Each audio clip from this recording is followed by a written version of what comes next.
भाषा संरचना वाक्य। हम लोग दोस्तों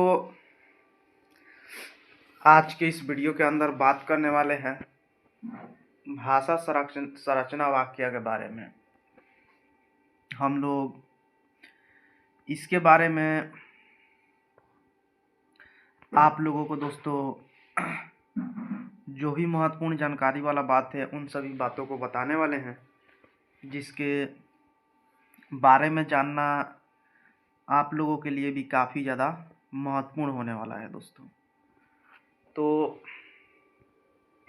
आप लोगों को पता होगा कि मनुष्य अपने बातों का आदान प्रदान करने के लिए भाषा का उपयोग करता है। ये बात आप लोग दोस्तों बिल्कुल अच्छी तरीके से जानते होंगे कि कोई भी मनुष्य है वो अपने संवाद को दूसरे व्यक्ति तक पहुंचाने के लिए भाषा का प्रयोग करता है। ये बात दोस्तों पूरी तरीके से जानकारी वाला बात है। उसके बाद हम आप लोगों को दोस्तों बता दें कि भाषा एक ऐसी माध्यम है जिसके द्वारा आज हमारा देश काफ़ी ज़्यादा विकसित कर रहा है दोस्तों। ये बात भी आप लोगों को यहाँ पे काफ़ी ज़्यादा महत्वपूर्ण और जानकारी वाला बात जानने के लिए मिला। उसके बाद चलिए हम आप लोगों को और सारी महत्वपूर्ण बातों को बताते हैं। यदि वाक्य के विकास की जो वृद्धि होती है, क्योंकि मनुष्य के भाव या विचार की पूर्ण अभिव्यक्ति वाक्य में ही होती है। शब्द ही तो साधन है जो वाक्य की संरचना में सहायक होते हैं। ये भी बात आप लोगों को यहाँ पे दोस्तों काफ़ी ज़्यादा महत्वपूर्ण बात जानने के लिए मिला। उसके बाद हम आप लोगों को बता दें कि शब्द जो है दोस्तों वाक्य वह सार्थक ध्वनि है जिसके माध्यम से लेख लिखकर या वक्ता बोलकर अपने बातों को दूसरे व्यक्ति तक पहुंचाता है। अब हम लोग दोस्तों बात करने वाले हैं वाक्य में आकांक्षा, योग्यता और कर्म के बारे में। वाक्य में किस प्रकार से आकांक्षा, योग्यता और कर्म आता है उसके बारे में अब हम आप लोगों को जानकारी देने वाले हैं। तो वाक्य में आकांक्षा, योग्यता और कर्म का होना आवश्यक है दोस्तों। आप लोगों ने बिल्कुल सही सुना। जो भी वाक्य होता है उन सभी वाक्य में दोस्तों आकांक्षा, योग्यता, कर्म का होना काफ़ी ज़्यादा जरूरी होता है। आप लोगों ने बिल्कुल सही सुना। आखिरकार वाक्य में इनका क्या उपयोग है, चलिए हम इनके उपयोगों के बारे में आप लोगों को अब जानकारी देते हैं दोस्तों।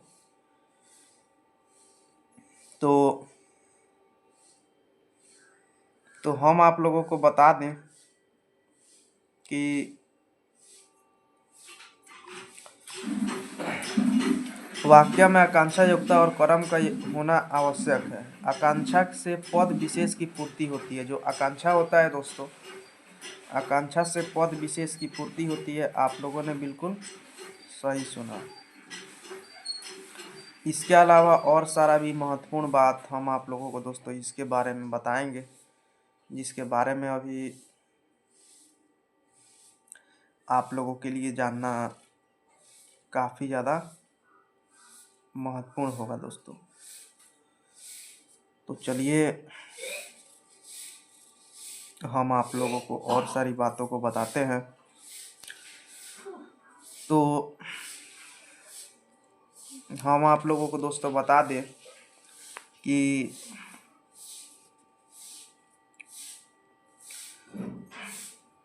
वाक्य की एक पद से दूसरे पद तक को सुनने या जानने की जो स्वाभाविक उत, उत्कंठा जगाती है उसे आकांक्षा कहते हैं। जैसे दिन में काम करते हैं, इस वाक्यों को सुनकर हम प्रश्न करते हैं कौन लोग काम करते हैं। यदि हम कहें कि दिन में सभी काम करते हैं तो सभी वह देने से प्रश्न का उत्तर मिल जाएगा दोस्तों। यहाँ पर भी आप लोगों को काफ़ी ज़्यादा जानकारी वाला बात जानने के लिए मिला दोस्तों। अब चलिए हम आप लोगों को बताते हैं कि जब वाक्य का प्रत्येक पद या शब्द से अर्थ बोधन में सहायक हो तो समझना चाहिए कि वाक्य में योग्यता वर्तमान है। जैसे किसान लाठी से खेत जोतता है दोस्तों। यहाँ पे एक वाक्य जैसे कि मैंने आप लोगों को बताया कि जो किसान है, किसान लाठी से खेत जोतता है, इस वाक्य से क्या अभिप्राय है। तो हम आप लोगों को लाठी के स्थान पर हल का प्रयोग तो वाक्य की योग्यता में संगत होगी दोस्तों। और कर्म आकांक्षा और योग्यता के विधान को पूर्णतः प्रदान करता है। जो कर्म है दोस्तों वो आकांक्षा और योग्यता को पूर्णतः प्रदान करता है दोस्तों। अब हम लोग बात करेंगे पदबंध डॉक्टर हरिदेव बाहरी। डॉक्टर हरिदेव बाहरी ने कौन कौन सी महत्वपूर्ण बातें बताई उनके बारे में हम आप लोगों को बताएंगे। तो डॉक्टर हरिदेव बाहरी ने पदबंध की परिभाषा इस प्रकार की दी है कि वाक्य के उस भाग को जिसमें एक से अधिक पद परस्पर संबंध होकर अर्थ तो देते हैं किंतु पूरा अर्थ नहीं देते, पदबंध या वाक्यांश कहते हैं। इस प्रकार रचना के दृष्टिकोण से पदबंध में 3 बातें आवश्यक है। एक तो यह कि इसमें एक से अधिक पद होते हैं, दूसरे ये पद इस तरह से संबंध है उनमें एक इकाई बन जाती है दोस्तों। तीसरे पदबंध किसी वाक्य का अंश होता है। शब्द भेदों की तरह इसके 8 प्रकार माने गए हैं। यहाँ पर स्मरण रखना चाहिए कि पदबंध का शब्द क्रम निश्चित होता है दोस्तों। अब हम लोग पदबंध के कुछ उदाहरण के बारे में आप लोगों को जानकारी देंगे। तो चलिए हम पदबंधों के कुछ उदाहरण के बारे में आप लोगों को दोस्तों महत्वपूर्ण जानकारी दे देते हैं, जिसके बारे में जानना आप लोगों के लिए काफ़ी ज़्यादा जानकारी होगा। तो सबसे पहले हम लोग विशेषण पदबंध के बारे में बात करेंगे दोस्तों। विशेषण पदबंध के बारे में चलिए हम आप लोगों को सबसे पहले जानकारी देते हैं। जो हम लोगों के लिए काफ़ी ज़्यादा महत्वपूर्ण पदबंध है दोस्तों। जो विशेषण पदबंध होता है वो काफ़ी ज़्यादा महत्वपूर्ण पदबंध है। हम लोग इसी पदबंध के बारे में आप लोगों को दोस्तों जानकारी देने वाले हैं। तो किसी संज्ञा की विशेषता बताने वाला पद समूह को ही हम लोग दोस्तों विशेषण पदबंध कहते हैं। अब हम लोग संज्ञा पदबंध के बारे में दोस्तों बात करेंगे। तो वाक्य में संज्ञा का काम करने वाला पद समूह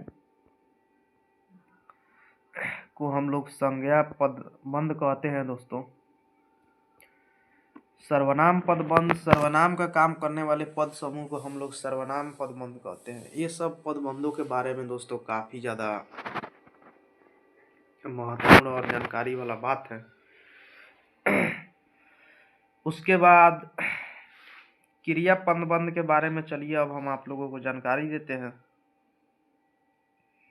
ये भी जानकारी आप लोगों के लिए काफ़ी ज़्यादा महत्वपूर्ण है। तो क्रिया का काम देने वाले पदबंध को हम लोग क्रिया पदबंध कहते हैं। क्रिया विशेषण पदबंध, किसी विशेषण का काम करने वाला। अब हम लोग दोस्तों पद समूह के बारे में बात करेंगे।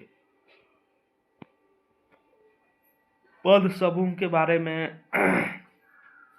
अब हम आप लोगों को दोस्तों महत्वपूर्ण जानकारी देने वाले हैं। तो चलिए पद समूह के बारे में हम आप लोगों को जानकारी दे देते हैं।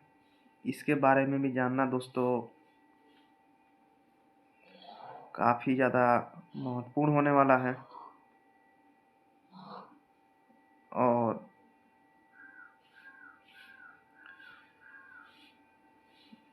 आप लोगों को काफ़ी ज़्यादा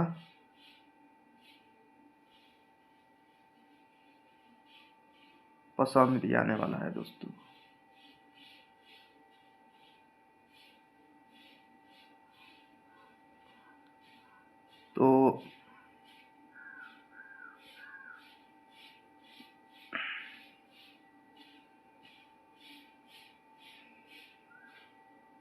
तो चलिए उसके बारे में हम आप लोगों को बातों को बताते हैं।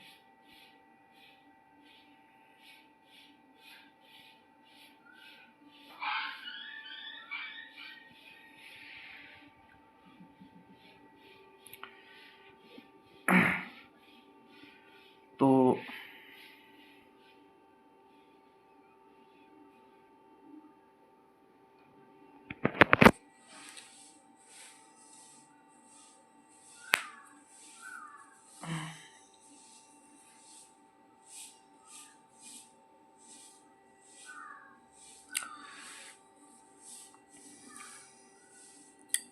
यह एक शब्द समूह है, क्रियापद भी नहीं है, अतएव इसे वाक्य नहीं कहते हैं दोस्तों।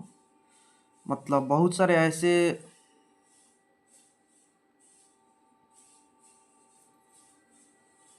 पदबंध होते हैं